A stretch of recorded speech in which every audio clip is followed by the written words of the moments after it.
Good afternoon, everyone. We'll just give people a moment to join as it takes a little while for everyone to come online. So bear with us while we wait about...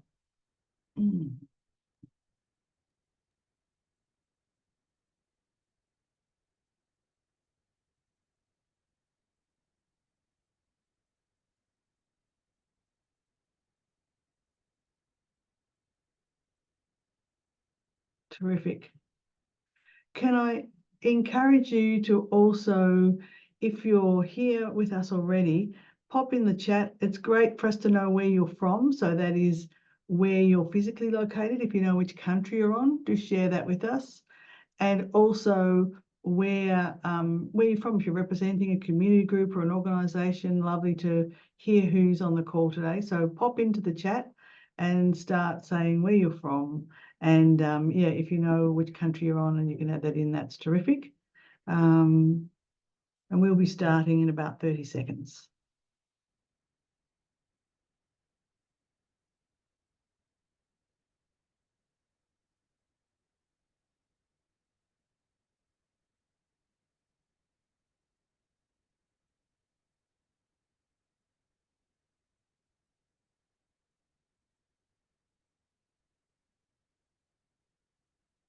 Okay, folks, we've got about a third of the people here that have registered. We're going to get started, and other people I'm sure will join us as we go. So good afternoon. Welcome to today's webinar, which is on climate and health. My name's Elizabeth Deveny. I'm the Chief Executive Officer of Consumers Health Forum of Australia, and I'll have the honour of hosting you today.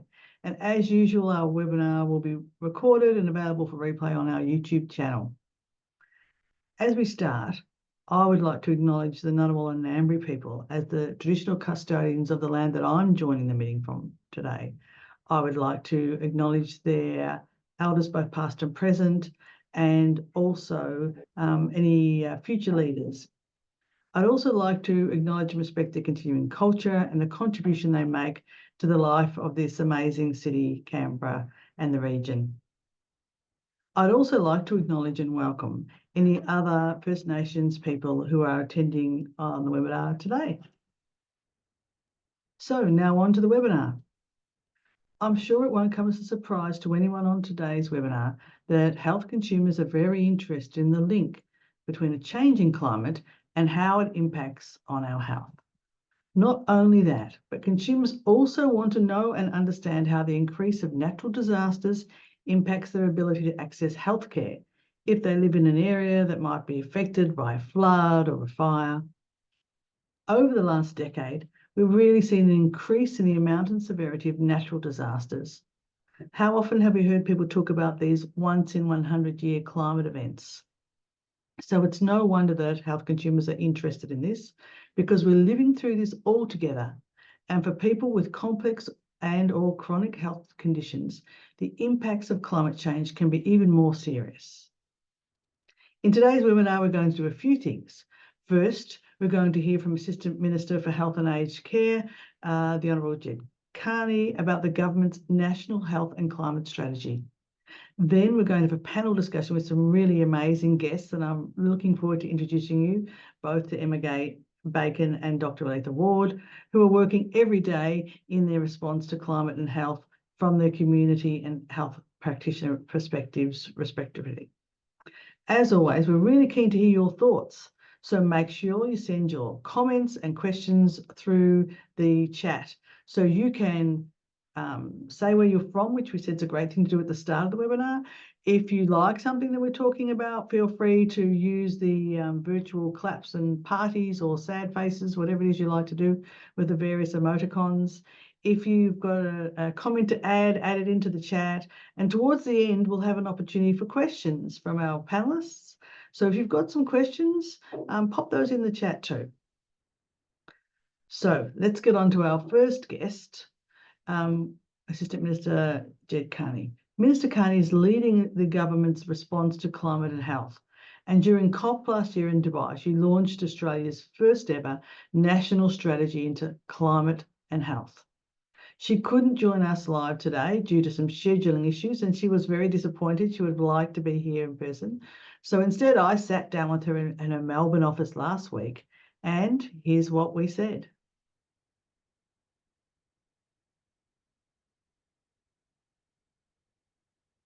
So, Minister Kearney, thank you so much for spending some time with us today to talk about climate change and Such health. a pleasure. Thank you. I really wanted to start by asking you, and particularly because of your background as a clinician, what do you see as the relationship between climate change and health? Well, I think it's absolutely integral. The World Health Organization lists climate change as one of the greatest threats to health. And I myself am a nurse, you know, Elizabeth, and very proudly to say that I was one of the founding members of CAHA. And so for a long time, I've been advocating for the connection between a health system that actually takes into account the effects of climate change. So in some ways in the Labor Party, it was a no-brainer for me to be a champion and an advocate for this. I was very pleased to find that there were a lot of supporters in the party. It really wasn't a hard sell to make sure that it was part of our election commitment before the last election that we would develop a climate and health strategy. I think it's absolutely integral to the health and wellbeing of all Australians. I've got to give a shout out to the wonderful Jenny McAllister, who is also a big driving force behind this and has worked very hard with me to make sure that we listen to the community, that we know we get the experts in, and we draw up a climate and health strategy that we think will have an impact. So why do we need a national strategy for this, though?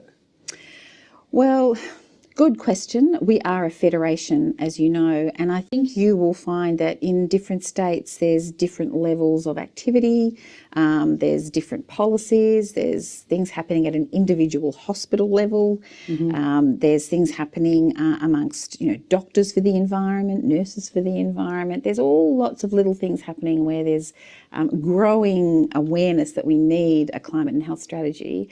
The thing I think that I'm trying to do at a federal level is bring all of that together so it is cohesive, that it's effective and that it's right across the whole country, and we draw all of those interested parties together, not the least of which, of course, are our consumers, and thank you very much for the role you play, but also First Nations communities, our health professionals, everybody really, politicians, policymakers. We need them all to come together, A, admit there's something we need to work on, B, have a strategic policy around it and implement it effectively.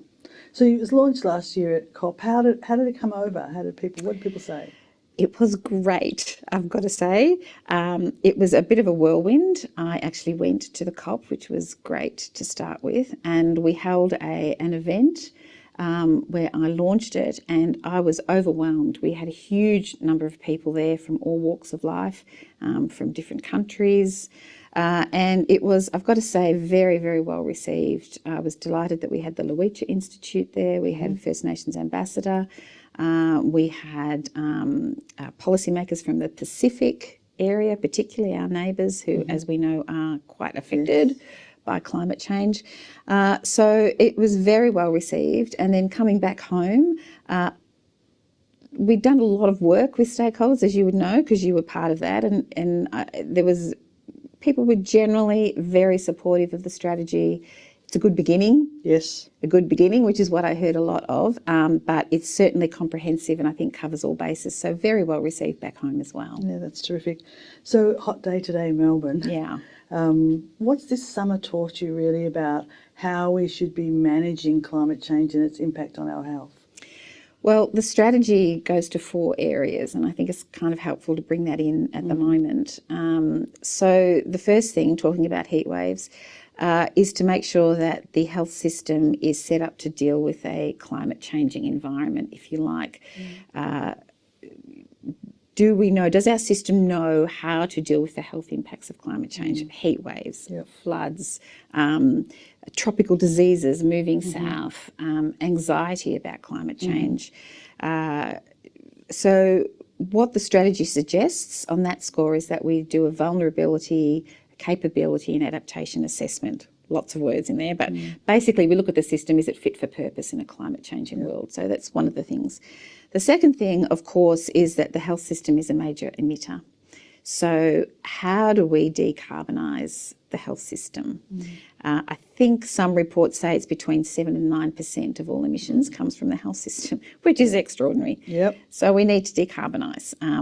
And there's lots of things happening right around the country on that score, from waste reduction to changing gases that we use to having electric vehicles and electric fleets. We've got lots of good examples around the world, which brings me to the third part of the strategy, which is international collaboration. So what are other countries doing? Are there global supply chain issues that we can look at? We signed up to the Alliance for Transformative Action on Climate Change at the COP, which I was terribly proud of. So that is a global alliance of people looking at this very issue. And of course, it's about, working with our direct neighbours. I mentioned the Pacific in particular before. And then the last thing, which is something that I was very keen to get into the policy, and that is a health in all policies approach. Yeah. So you know very well, you and I talk about all the time the social determinants of health. We need to make sure that housing is fit for service, it can adapt to climate change. We need to make sure that there's great First Nations involvement in all of this. We need, every policy that we look at has to take into account its impact on climate. So that's a big job. Yeah. But nevertheless, it's in the policy, it's in the strategy, and we're going to work on that. Well, it is hot in Melbourne. My teenagers were trying to convince me that they shouldn't have to go to school today or tomorrow because the school wasn't fit for this climate change and the heat.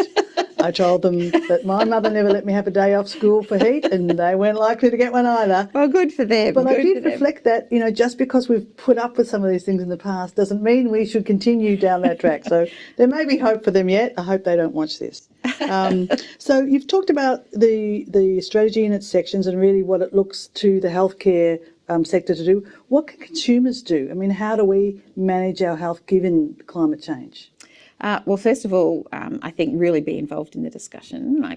The Consumer Health Forum is just so important in that respect, having a consumer's perspective. So we, just on the consultation issue, we went far and wide to consult on the strategy. As you know, we held roundtables, we consulted with health professionals, we had surveys, we did as much as we possibly could to get what our community needed.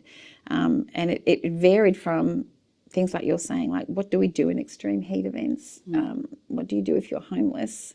What do you do if you can't afford air conditioning, if your house isn't insulated? What do we actually do in that event? Right through to, mitigation, like how do we make sure our health system is not contributing to climate change? So that was important, having that voice there at the table. I think being aware that climate change can impact your health, very small things from making sure you cover up from mosquitoes, something as small as that, right through to making sure that you do seek out cool places when it's extra hot. If you know you're in a flood-prone area, know what to do, know who the services are, where you go for help, et cetera, et cetera. I think, there's lots of services out there. They're hard to find at the moment, I think. Do you think? Yeah. It's a bit hard for people to actually navigate that and to know what they can actually do about it. But it's a very good question. Maybe you're better to answer that one, do you think? What do you think? Well, I think that prevention is really important, health prevention. So reflecting on, you talked about, waste and things generated through health services. And what does it mean if we're actually doing a better job of keeping people well? What are the impacts for that, both in them better managing any climate change and the impact on health, and also reducing the waste, which can also lead to further climate change? How do you think taking a preventative approach keeps people well, reduces waste? Do you think that's important in thinking about how we manage the climate change health kind of connection? So sort of like act local, think global, that type of approach. Absolutely. We went to the Children's Hospital in Sydney this week, and they have an incredible waste management plan that involves patients, the community when they come into the hospital, and the staff. It's very complicated. I won't take you through it all, but how they've set it all up. But the point is that at the user end, it's very easy to know where to put each bit of your waste. They recycle, they keep stuff out of land waste, they reuse. They have a marketplace for nearly expired goods, and it's fascinating. So be aware of those sorts of programs, I think. Preventative healthcare is going to be huge in this, like planning ahead, looking after yourself, keeping as healthy as you possibly can. I think that's going to be really important. Yeah. And we talked about, you mentioned the social determinants of health. We can add perhaps commercial determinants too in terms of where healthcare is available. How do you think that your income level or your socioeconomic status will determine how and when and where, if you like, the climate change hits you? Do you think that we all are impacted in the same way, or do you think for some people climate change is going to be more catastrophic? It's a good question. I think there's no doubt that for some people it's catastrophic. It's all about where you can afford to live.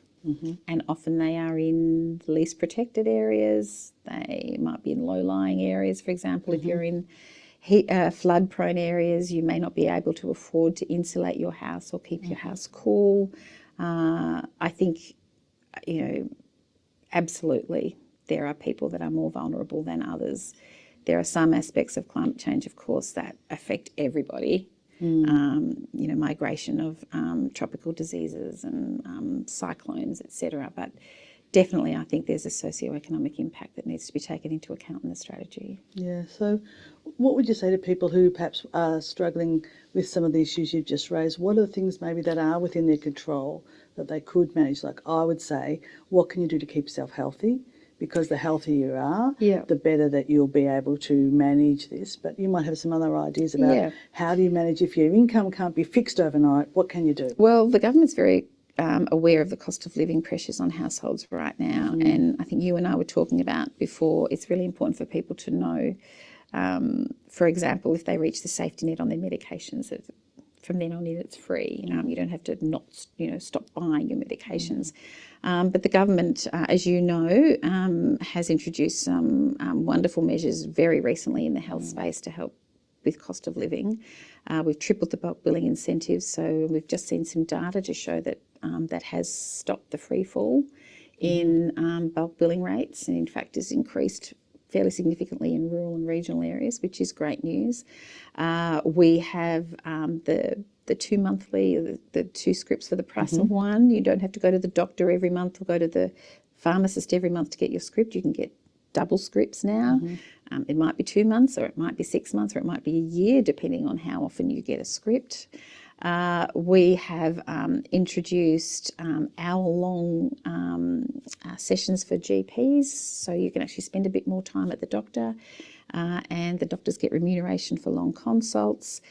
We have a raft of other cost of living measures. We just made sure that there's been a massive redistribution of wealth with our redesigning of the stage 3 tax cuts, so that more of that money goes to lower socioeconomic demographic. And then there's a raft of measures that cheaper childcare, cheaper energy bills. So the government is really focused on keeping particularly healthcare costs down as far as we possibly can.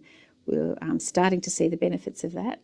The cheaper medicines, like we've had the first ever cut to the PBS, first ever. It's went from $42 to $30 to get a drug on the PBS. So we're really trying, and we're hoping that very soon people will start to feel those kick in around their cost of living pressures. Yeah, I mean, you can see the government making a lot of moves, but there's only so much within your control because there are also the commercial elements. Correct. So people talk about, particularly to us, the out-of-pocket costs, and these are often determined by whoever's running that clinical business. Now, I think Australians would all be supportive that people need to make a living wage. If they're running a business, they need to be able to pay for their rent and pay for their staff. But some of these out-of-pockets, I mean, we hear about psychiatrists charging $950 for a 45-minute consultation. And that's just, one example. People just simply can't afford them. So then they defer their care, or they have to make all kinds of very difficult decisions. Does the government have any plans for helping to resolve somehow these commercial issues? Yeah, they're hard issues to tackle, and a lot of it, I think, is the way historically the health system's been funded federally. We have a fee-for-service model with Medicare, and I think that was okay in the 80s when it was set up, when there was more episodic, points of care. We now, in 2024, we have a lot more people living with chronic disease. They're living, like cancer itself is a chronic disease now. People are living for a long time with cancer. We know that mental health issues are growing, as you pointed out. So we are looking at how we fund the health system. For example, we've brought in My Medicare, which is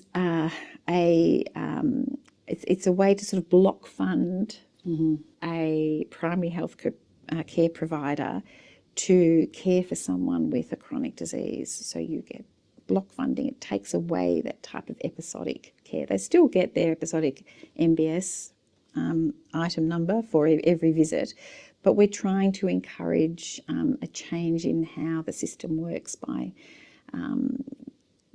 I guess, as I said, block funding to get away from that fee-for-service care. So we're hoping that that will encourage people to stay well. You talked about preventative health, so that they will be able to go, they know that they can go to the doctor more often, that the doctor knows their situation. They'll have a regular GP or mental health nurse or nurse practitioner, whoever's allied health professional, whoever's in that primary health care facility. Hopefully they won't end up in hospital. Nobody wants to go to hospital, but it's also the most expensive point of our healthcare system is the tertiary health system. So we're working on it. And I think there's a lot we can learn, and you spoke in the beginning about particular groups and our First Nations group and the work that's done in the Aboriginal controlled health sector. Correct. And how, in effect, they already have My Medicare with salaried GPs and a lot of services available free of charge to community. Feels like there's a lot we can learn from that as we apply our My Medicare into the kind of mainstream services. That's absolutely true, and it works beautifully in that sector. And that certainly is the kind of model that we are trying to encourage. But also, I think workforce constraints are a huge issue, particularly around mental health care. And access is really limited because of workforce constraints. And I think that often is driving prices up if you're talking about the market, Demand drives up prices. Absolutely. So another thing we're doing, Elizabeth, is looking at the workforce scope of practice. So how do we use the entire workforce to their full capacity, which gives more points of access for consumers? So, if I'm a nurse practitioner, why can't I be the one you come to see to have an IUD? Or why can't I be the one you come to see to have your wound cared for? Or, if I'm a nurse practitioner and I can do all these things in my scope of practice, you should be able to come to me. So we're looking at that area as well. And I think increasing the capacity of the workforce will increase access, and it might change the cost regime as well. And we know when we interview consumers about these issues, they say they're really happy as long as people have the skills to have anyone really deliver their care. So whether it is a nurse practitioner, an Aboriginal health worker, a GP, whoever it is, consumers want good, safe care, and they look forward to what might come of that review in terms of increasing the scope. And I think, of course, we look after ourselves, so we would always advocate for education. We think education is the most powerful social determinant. So health literacy, people understanding how to do their own self-care well, how to support their loved ones also to keep them well. These are things, again, we'd say, if you're trying to keep your out-of-pockets lower, if you're trying to manage your costs, how can you look after yourself? And how do we, and with the government and others, ensure that people know what it is that they might be able to do to help themselves and help those they love to stay well? Absolutely, that's true. And to know what is out there, to know what services are out there. You and I have talked about this. A lot of people don't really know, how the services there to keep well. For example, I was telling you before, only 40% of people access the child dental benefit, which is a great service, and it keeps your kids' oral health up to date. Well, keeps the kids' oral health is a huge determinant of your other overall health care. So, so maybe we, have a chat about that. Absolutely. Well, it's been a great pleasure to spend some time with you today. As you know, at Consumers Health Forum, we are like you, very keen about managing the impact of climate change on health, and we really look forward to working with you on that in the future. So thank you so much for your time, Minister. Thanks for having me.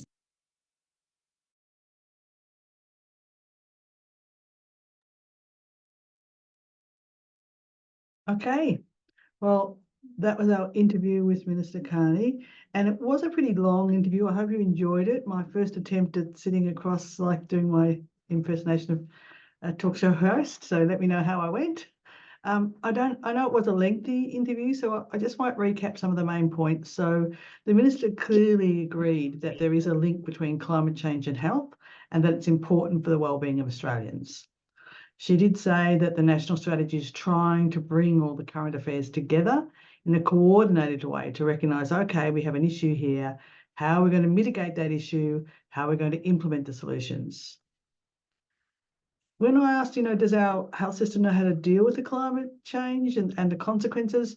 Yes, she had said, yes, it's starting to do some things. I think we'd agree that there's more to do. She talked about decarbonising the health system, but there are more things to do. International collaboration is key. It's addressed in the strategy. Clearly, we don't want to waste time. So let's find out what others are doing that works well and use that in our own approaches. They're pleasing to hear her talk about health in all policies, and some of you are familiar with the notion of One Health, the idea that our planetary health and our own health and wellbeing are intertwined. So great to see that kind of approach coming into government thinking. She did really stress the importance of all of us getting involved in the discussion. If this matters for us, we should make sure we, turn up to the town halls or fill out the surveys or talk to our colleagues and friends about it, whatever we can do to make sure that as many Australians as possible have a say in how this is managed. And to learn what you can do to keep yourself prepared. Is it heat that's going to be more of a problem for you? Is it chronic disease? Is it the kind of place you live in if you're fortunate enough to have a roof over your head that is safe and stable? So knowing what you can do to keep yourself well and be prepared is a really important part of this. And she also did acknowledge that, towards the end that, yes, some people are going to be hit harder than others, and that the government has a responsibility really to address that, because we know that already from hearing from some people that clearly there are inequities in how climate change impacts on us. Now, before we go on to our panel session, I do just want to mention that one of our CHF members, Asthma Australia, is doing a fantastic project as part of the government strategy. The team at Asthma Australia have kindly shared the project overview, and I'll share that with you now. So they are facilitating a process to address the plan under the National Climate and Health Strategy to reduce the contributors of inhalers to climate change. So the aim is to get a collective response from the sector through an in-depth understanding from a large group of stakeholders. And they're doing that over 2 workshops. And the outcome of these will be the production of some recommendations that will consolidate and identify the key priorities. And the Institute for Health Transformation at Deakin University is supporting them to do this work.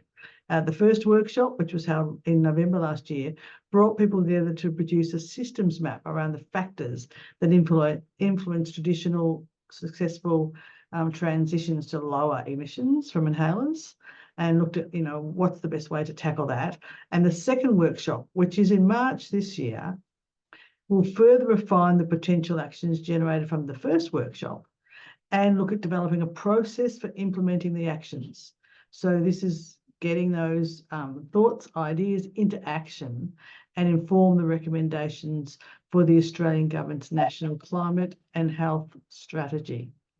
So well done to the team at Asthma Australia for getting active and leading forward in this important piece of work. And we are certainly really looking forward to hearing more about this project during the year.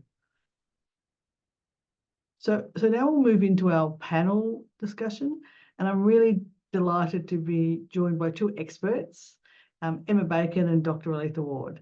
So I'll tell you a little bit about them and then we'll start to have a bit of a chat. So Emma is the founder and executive director of Sweltering Cities, which you'll learn more about in a moment. Since the beginning of 2020, Sweltering Cities has connected with thousands of people around the country, working directly with communities in our hottest suburbs to campaign and advocate for more livable, equitable and sustainable cities. Emma is a passionate organiser, campaigner and activist. Her enthusiasm is completely infectious, and she's worked across many different kinds of movements for social and environmental justice over 12 years on campaigns including on an international asbestos ban, the 10-cent deposits for bottles and cans, and union campaigns with shopping centre cleaners. She's run successful political campaigns and been part of winning significant outcomes for progressive change at local through to international levels. Emma is really committed to building a broad movement for climate justice, and she lives and works on the land of the Wurundjeri Woi-wurrung people, and she'll be joining with us today, as will Dr. Aletha Ward. Dr. Ward is a climate researcher and a policy specialist who's leading the national nursing policy response to the climate impact on health of Australians.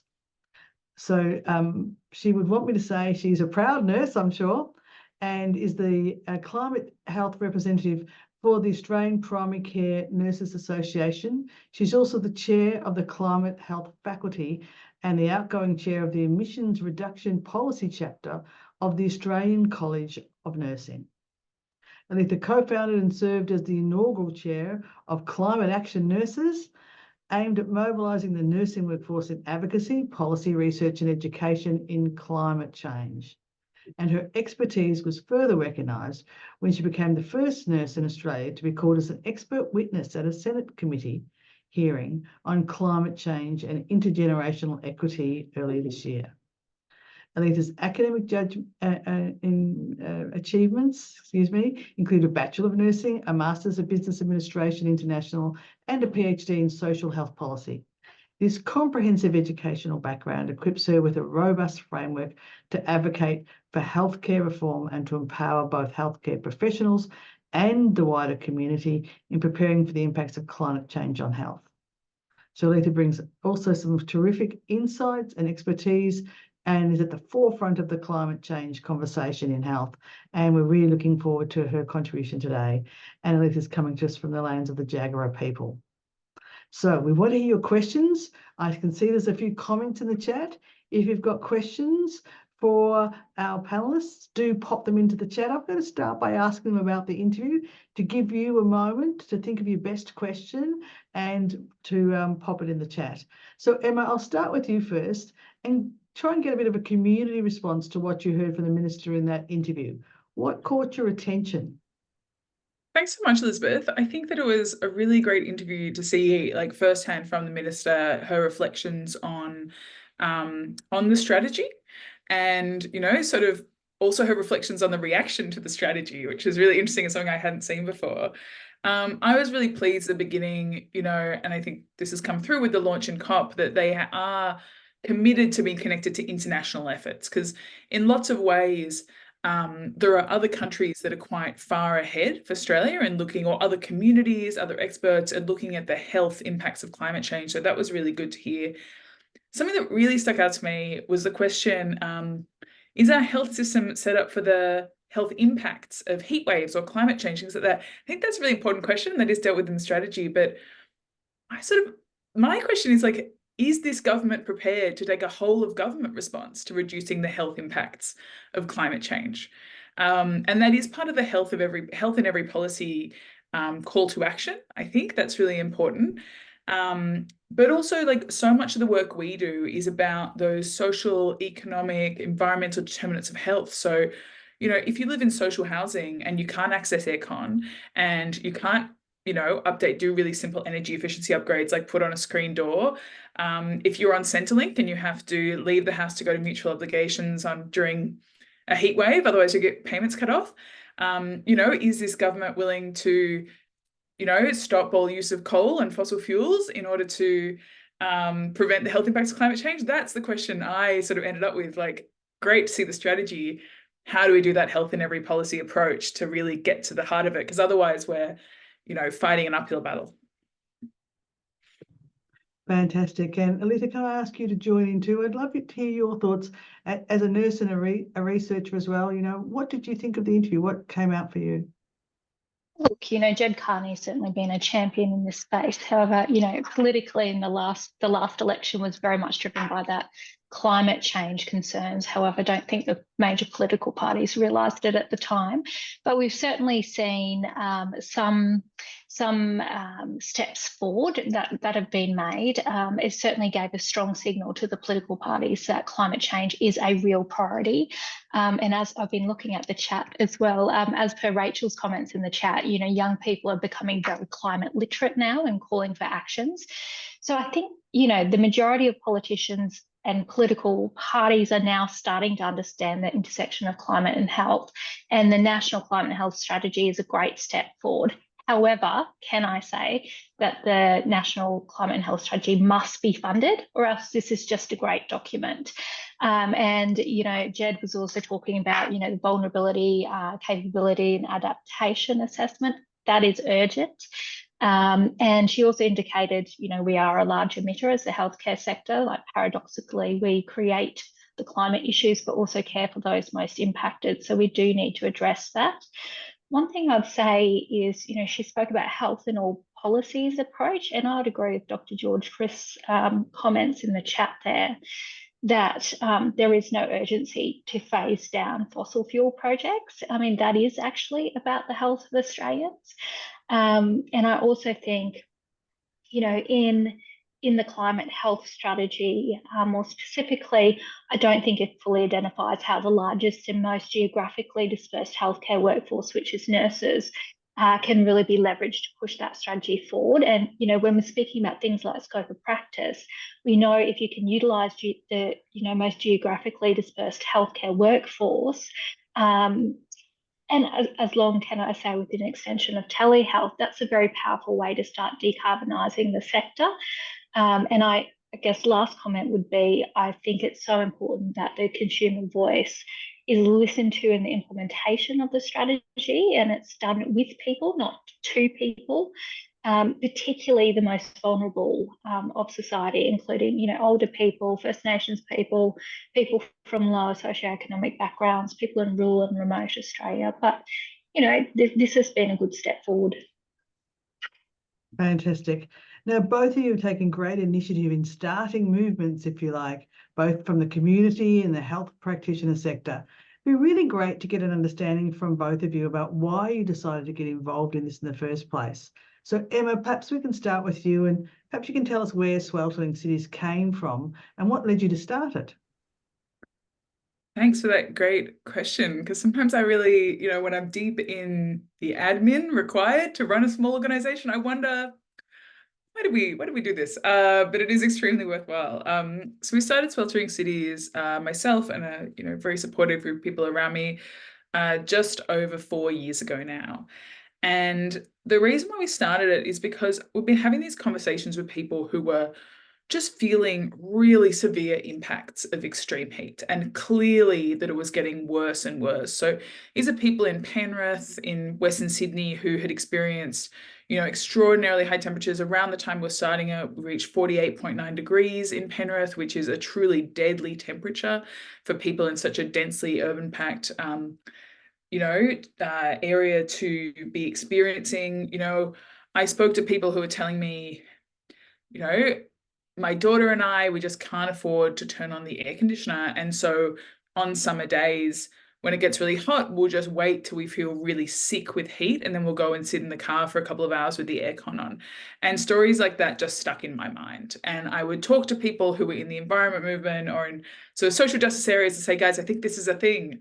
And people were like, oh, Emma, if it was a thing, we'd be doing it already, I was like, I'm not sure that's how it works. And so we decided to start it sort of as a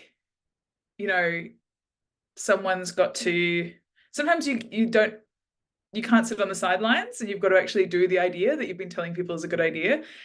And, we started it weeks before the pandemic, ahead of 3 La Nina years in a row on the east coast of Australia, and we have just grown every year. There is such a powerful desire in the community to share stories, to be involved in change, to think about how to create the healthy, livable, sustainable cities and communities of the future, and to yeah, to participate and to communicate with their neighbors and others. And, you know, I describe our work as sitting at the intersection of health inequality and climate change. So every issue we look through those lenses. But I think in many ways, health is how we feel climate change in our bodies. You know, this isn't about the parts per million. It's not about, you know, 2090 sea level rise, even though those things are hugely important. But because we can communicate with people about how it feels in their bodies and their homes and their streets, it makes it much more tangible, I think, and makes the movements and the campaigns more accessible in a way that's allowed us to bring in new people who are feeling that urgency, but maybe didn't have a way to connect their personal experience to the big picture of climate and health before now. So that's sort of where we've got to. And, you know, now we're a team of 7 across 3 states. So it's, you know, I think just testament to what the demand is for this work in the community. Fantastic. Thanks, Emma. And Aletha, as I mentioned in your introduction, you've got a background in nursing. I'd love to hear what you saw as a nurse. And so if you like, what led you to start those climate action nurse group in the beginning? How did you get there? Yeah, thanks. Can I say, Emma, I'm a bit of a fan of Sweltering Cities and what you're doing. Congratulations on that great work. You know, Elizabeth, as nurses, obviously we're at the forefront of healthcare delivery, as are many other healthcare professionals. So both in practice, but as a researcher, you know, it's been very evident that impacts are not equal, and that greatly concerns me, coming from rural and regional Australia and in communities that are quite vulnerable and underserved. And we've certainly seen in, you know, extreme weather events that have been occurring, like, you know, the floods in Lismore or the bushfires in New South Wales and Queensland. I come from Queensland. We have it all. We have the bushfires, we have the floods, we have the cyclones. And that's had impacts on things like accessing medicine, even things like accessing food and, you know, water insecurity. And you know, that has significant impacts on those that we care for. So I'm really passionate about mobilising the nursing workforce. I will say I do believe the medical profession were far ahead of us. Like Doctors for the Environment have certainly led the way in regards to the healthcare workforce response.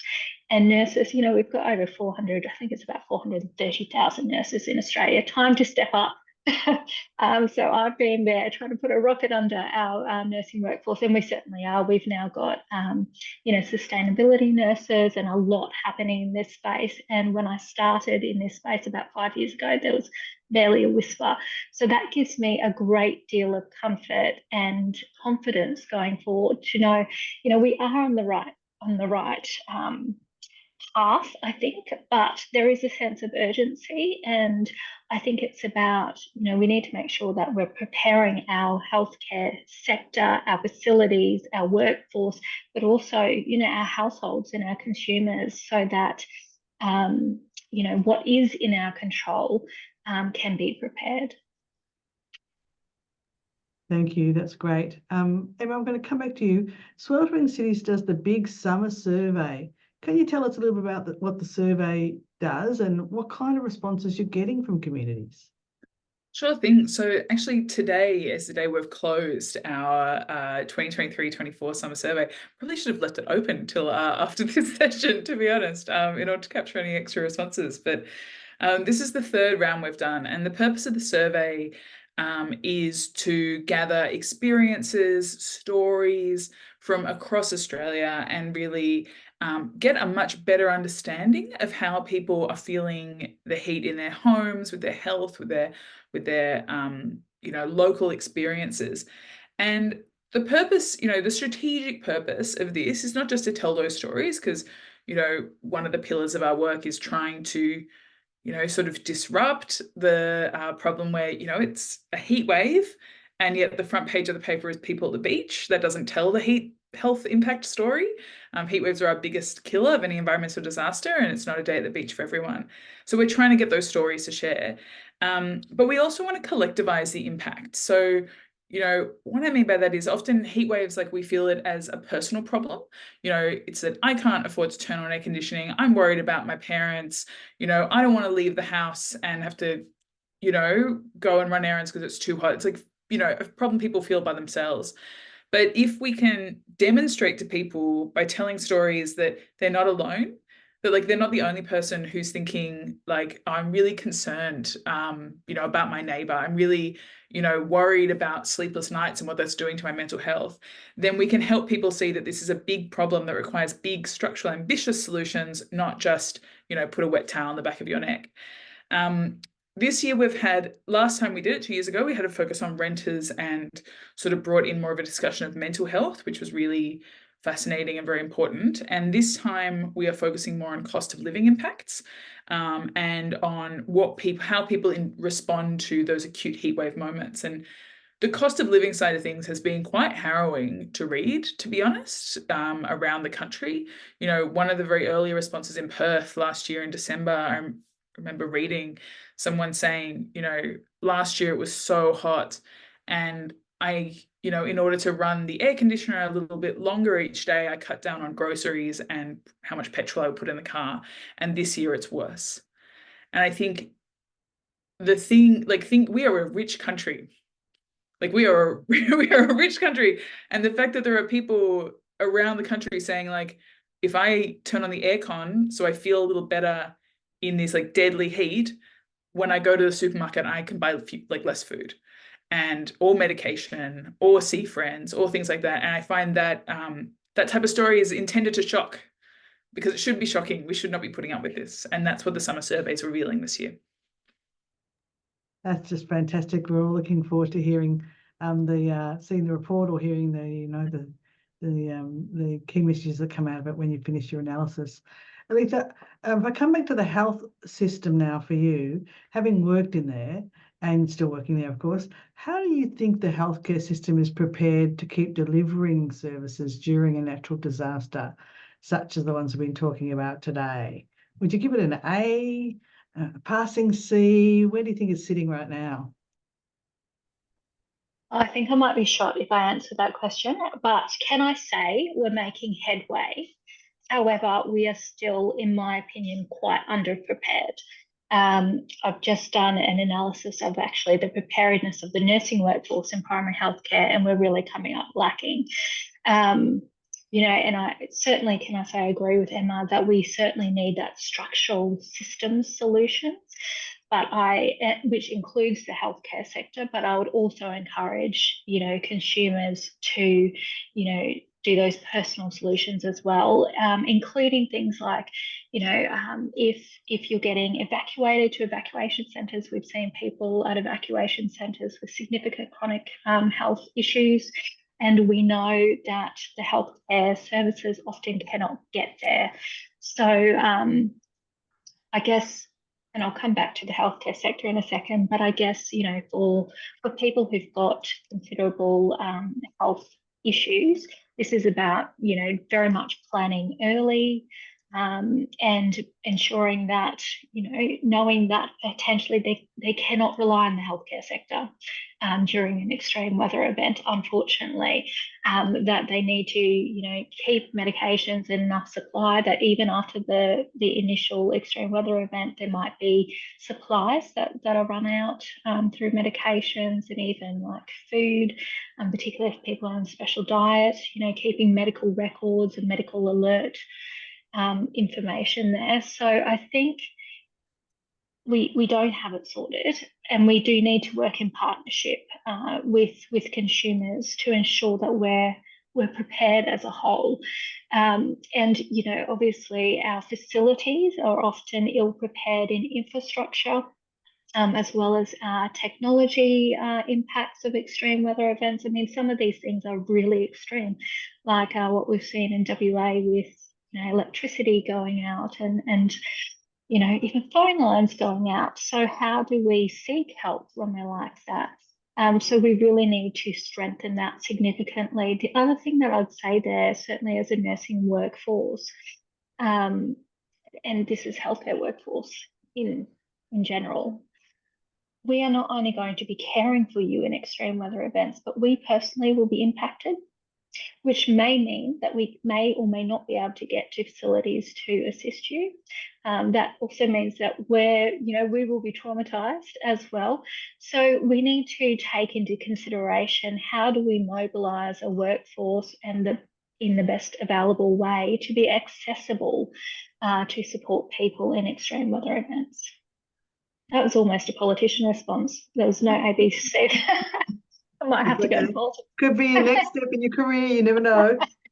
Could I just ask you to if you want to expand on what you said in your reply to George in the chat, hi George, about the need to improve carbon literacy and better kind of clinical education around this? And I think, again, George, the doctors are certainly leading the way in their medical curriculum. We're seeing some of this in our nursing curriculum. Unfortunately, I do have colleagues who don't understand what the intersection of climate and health are. Can I say that the newer generation coming forward and through are often quite climate literate. I'm actually going down to Hobart in this coming week in front of the Council of Deans for Nursing and Midwifery, calling for a mandatory integration of climate health into the undergraduate nursing curriculum. And, we've certainly done a lot of research in that space, because around the world that's happening. So, obviously there's mitigation and adaptation, which is different, but, we need to have climate literate healthcare professionals everywhere, from how do we work and create a sustainable healthcare service, and we need to step up and do that as leaders within the service, but also how do we respond to things like extreme weather events and predict what some of those impacts may be. And certainly we are going forward, but we need to get a wriggle on. And I'd probably just emphasise that it's also true for health consumers, that we need a community that understands what we're talking about when we talk about climate change and has the facts in front of them, as well as understanding the risks and then calling on governments to act in a more urgent way, which is something I'm sure everyone here would agree on. We also need them to know what to do right now. So it's summer right now, it's hot. What are the things you can do now and in the immediate future to keep yourself well, and how important it is for you to find a way to do what you can to support yourself and those you care about to keep them well too. Because we're all in this together. I think you said that, both of you, and it's true. So how do we look after ourselves? How do we look after each other? I'm going to ask you a question I asked the Minister, and I might go to Emma to give you a moment to just catch your breath again, Aletha, which is, what has this summer taught you about the impact climate change is having on people's health? What have you learned this summer? So I'll go to you first, Emma. I think in the time that we've been running the Sweltering Cities, we've seen a big jump in awareness of heat health impacts and heat community impacts. What I've really been thinking a lot about this summer is how the sort of community sector, the care sector, the health sector at a community level is essentially absorbing the risk of extreme heat. I know there's people here from neighbourhood houses, for example, or people who are nurses or practitioners. We've heard from nurses, for example, repeatedly that, they're going from sleepless nights at home to work, where they might be working in hot environments, they might be visiting people as part of their, home care work, things like that. And they're just they're finding it extraordinarily tough, but their priority is to care for the people who they feel responsibility over. We know that neighbourhood houses in Victoria, for example, pre-pandemic were delivering 1 tonne of food relief a day, and now it's 10 tonnes a day across the neighbourhood house network. So, the food system gets disrupted during heat waves. Neighbourhood houses are the ones who are thinking, how do we support our community? How do we manage that? And that, there is a question, in the chat as well. It's what can we do at a community level? I think it's that everyone needs to leave here and say, what's our plan to support each other, to support our community? And that we need that grassroots pressure upwards to government to say, the community sector is already doing this work. The healthcare sector is already doing so much of this work. And that's that's increasing every day. So, how can government actually start supporting the grassroots and the local and the community, whether that's with funding, funding the National Health and Climate Strategy, funding service delivery, making sure we've got things like nurse and patient ratios to make sure that nurses can care, that doctors can care. We have to look at all these things we've mentioned. And I think what this summer has shown is that the government is playing catch up to where the community and practitioners already are in some ways. And so that's been good to see their awareness, but like I get approached every week by people saying like, I am so worried about my community. Like, what can we do? And whilst it's good for me to have those conversations, shouldn't there be someone else for people to go to for those answers? And there are, so we need to do those connections. But I think that's been something I've been thinking about recently this summer. Thanks. And Aletha, what's this summer meant for you when you think about your work in this space? Yeah, look, it's been interesting. I think we're certainly seeing more awareness. And I think we've got to be really careful not to normalise extreme weather events and go, oh, well, it's just another 40-degree day. Oh, well, it's just another cyclone. Oh, yeah, they flood up there all the time. Whilst that may be true, we need to address the inequality that sits behind that. And George, I'm going to quote you here. George put in the chat, climate change is often framed as a threat multiplier or risk multiplier. This is especially true for inequality. So, in that systems approach, we need to be addressing it from that level. Can I also say Rachel popped something in the chat that I think is really important as well. And this is about clinical decision frameworks. So this should be things like heat protocols, and we certainly don't have them in Queensland. I want to see every nurse who's doing a discharge plan around what it's going to be like if you're going to discharge someone to 40-degree heat. I had my daughter in hospital and she was discharged immobile in a wheelchair in December. We came out to 40-degree heat where we live, and she was on medications that significantly impacted her in the heat. And not once were we told about that. I only knew about that because I was a healthcare professional, but I'm a consumer as well. My daughter is a consumer as well. I heard from someone who has been on chemotherapy and, in really hot weather. And we know as healthcare professionals, we should know that, if you're on chemotherapy, you're going to be significantly impacted by that heat. But we're not telling our patients this. So I'd like healthcare professionals to step up in that way to prepare those that we are sending out into the extreme weather events for, those health impacts. Yeah. Great, thank you. I'm going to go back to you, Emma, and I might ask you this same question too, Aletha, which is, for many people listening to this, and often when we talk about climate change, people can get overwhelmed by the impact, can feel like we can't make a difference, this is the whole planet, and people can experience anxiety and other mental health symptoms as a consequence. So we'll start with you, Emma, then come back to you, Aletha. Can I ask each of you, how do you stay positive during the serious change of this? What would you say to people that are feeling overwhelmed? What's something they can do to help them feel a little better about what is, really not a great situation? So thoughts, Emma? I think, it's easy sometimes, my job, to just feel really bleak about what people are experiencing, and like sometimes you just need to feel that, like that sucks. Like the stories we hear that we read. I think that what keeps me really enthusiastic and excited is the possibility of really transformative change through climate change mitigation adaptation. And I sometimes try and have a think about, like, if we get to 2050 and we've reached net zero carbon emissions, everything around me in my suburb will have changed. We'll have different transport, we'll have different houses, we'll have different trees, we'll have different jobs. That could be a really exciting type of transformation. And I think that we are aiming to make sure everything we are building now, everything we're creating now, not only fits within a net zero 2050 carbon emissions framework, including coal and gas and things like that, stopping those, but also to make sure we're all safe in a future climate. And, we've talked about those intersections around housing and work and, where people live and disability and other vulnerabilities, and racism and things like that. And, a truly climate safe future is thinking about, like, how do we make sure no one's left behind and that people have a voice in that transformation, but also in the, in their, in the outcomes they want. And I find people are really excited about that. And I think that, we have to think about more than defending the status quo from disasters. And if we think about more than that, we can have a really, I think, exciting conversation about transformative change that benefits it all. And that's what keeps me enthusiastic about this work.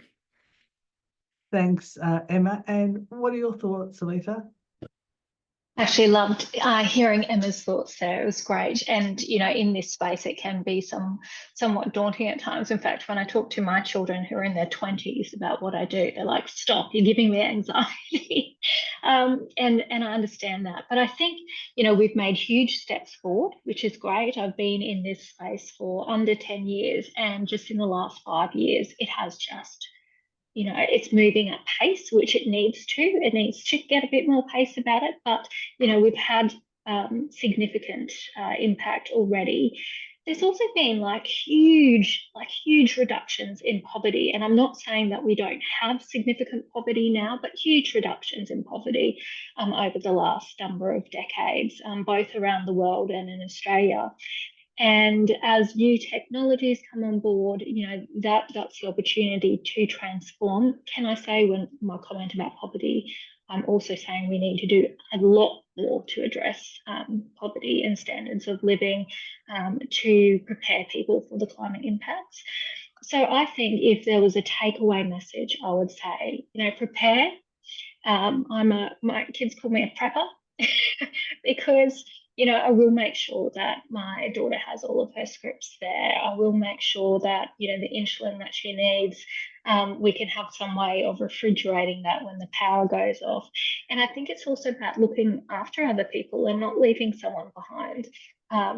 People are in our community and often elderly people and don't have significant access to just accessing healthcare or even in extreme weather events, food or medicine. It's like we do need to be checking and caring for each other. And this is a little off the topic, Elizabeth, but I saw Christine there has put a comment in about misinformation. That's probably my biggest bugbear, I have to say. And I don't know the answers to that, Christine. It's so hard to address misinformation. And it's just rife, certainly at the moment, in what some are terming post-truth eras. And this is why we need to call on our politicians to make evidence-based decisions in their policies. When we're talking about health for all, that means in all policies, including, looking at fossil fuel projects. How is that actually going to impact our health and well-being when making those decisions? Fantastic. Now, I'm going to ask a question from Kenya. We have Peterson Kimani from Kenya on the line today, so welcome. Who's got a question about the health impacts that are felt when you're in a community that perhaps has less infrastructure in place. So, Aletha, I'll go straight to you and then I'm going to come back to you, Emma, because their question is, well, what strategies would we recommend from an Australian perspective for these countries to effectively integrate climate change, adaptation and mitigation into their health systems? And I suppose the kind of corollary is, how can the international community help? Good question. And, it's obviously not simple, but the World Health Organization does have frameworks out there that are fairly comprehensive in regards to, how do we prepare? And I guess the first thing is, we need to assess where we're at in whatever country or whatever healthcare system we're talking about and assess vulnerabilities. And then it's about obviously putting some adaptation and mitigation plans around those vulnerabilities. That also sounds like a political response because it's not easy.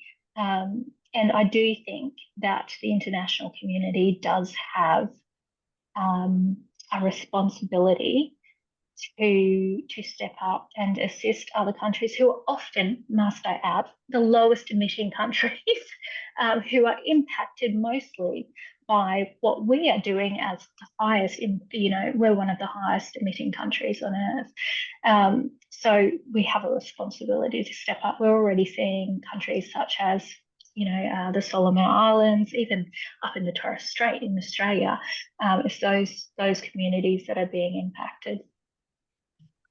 Thanks. And Emma, have you got any thoughts for Peterson? What can we do to help?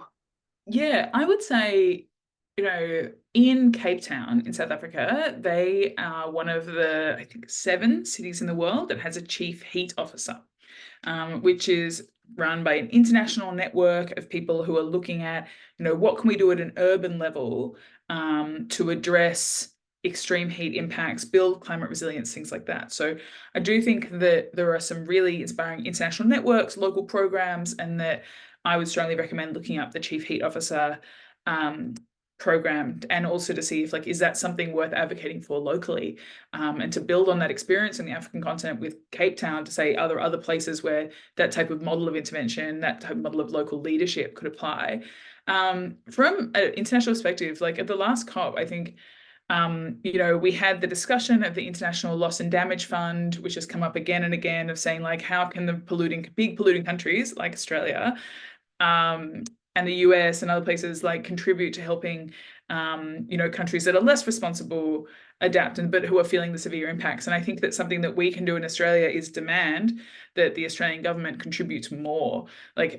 We contribute a huge amount, per capita, a huge amount through our Scope 3 emissions at fossil fuel export emissions to the global carbon excess.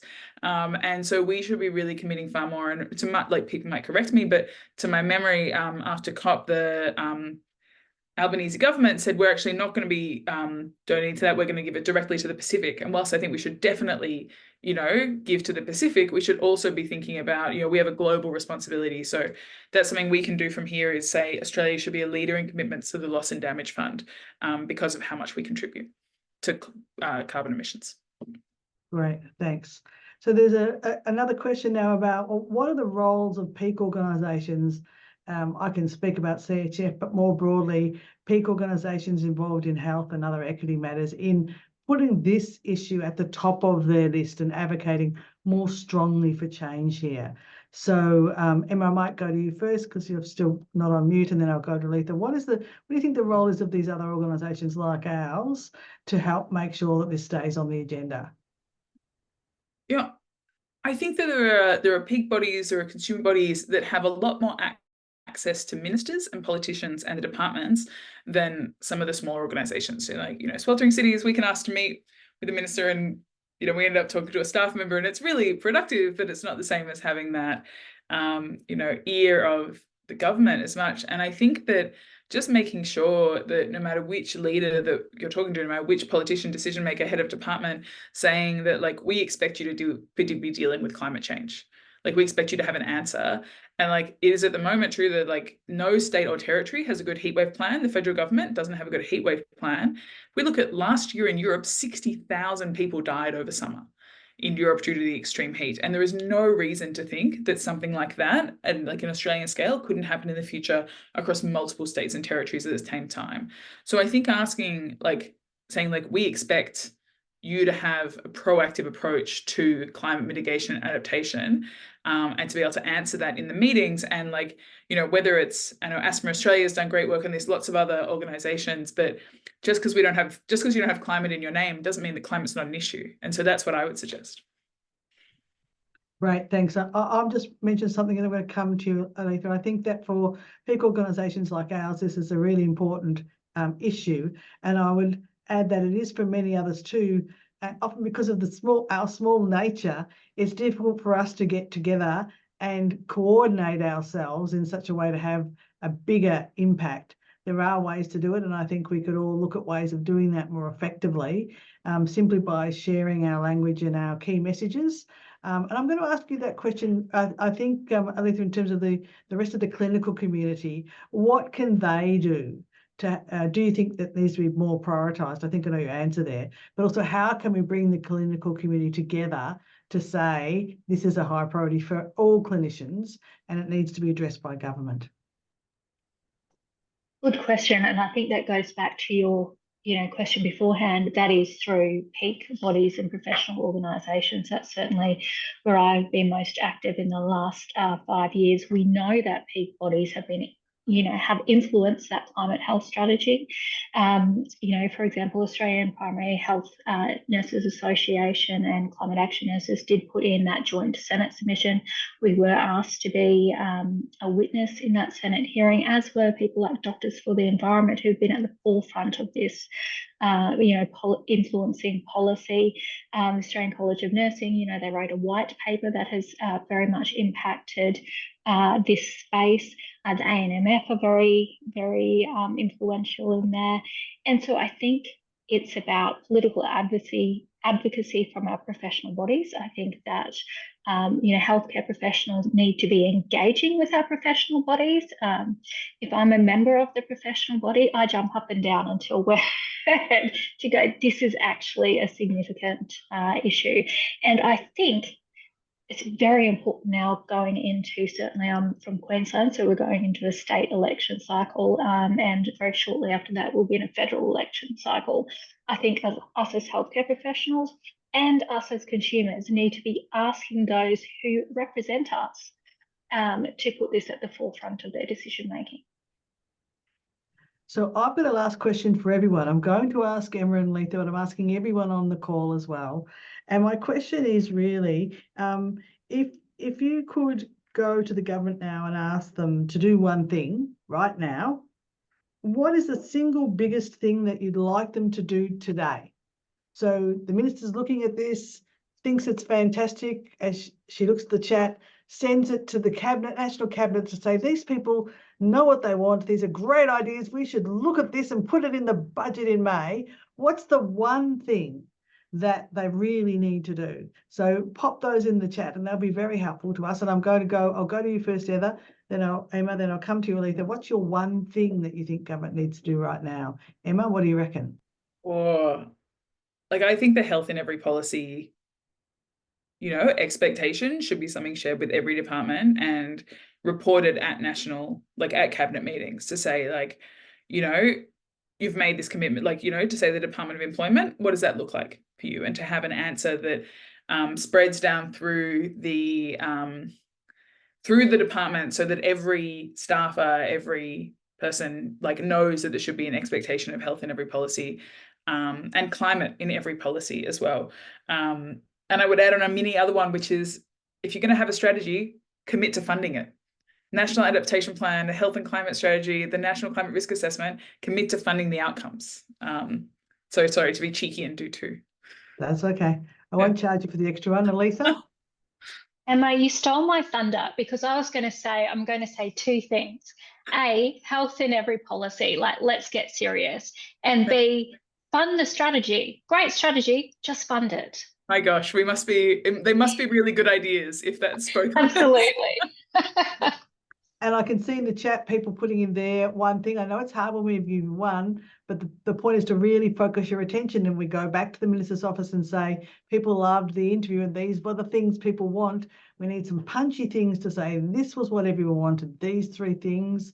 And I can see some themes in the chat. These are the things people really want you to do. And we'd be really happy to, pass those messages on. So we're just about at the end of our conversation today, and it's been really wonderful to hear from you, Emma and Aletha. I would love you all to thank them in the usual virtual way. Use your emoticons and your claps and your party hats to say thank you to our fantastic panelists. So they feel the love, folks. Let's make sure they feel the love. And also we will pass on our thanks to Assistant Minister Kearney for making the time, and I'm sure we'll continue a conversation with her about how to do this well. And I'd like to thank each and every one of you, not just for being here today, because I've really enjoyed the chat and your questions and your presence, but also because you're here because you're committed to something really important. You're doing exactly what our experts today have said: get involved, have a say, get informed and make a difference. So I'd like to thank all of you. We know that this work is sometimes a bit bleak, I think, as Emma described it, but by the same token, so important for ourselves now and into the future. So a huge thanks to you all for everything you're doing right now, and a special thanks for spending your time with us today. I hope the session was useful for you, and we look forward to seeing you at our next webinar. Okay, bye folks.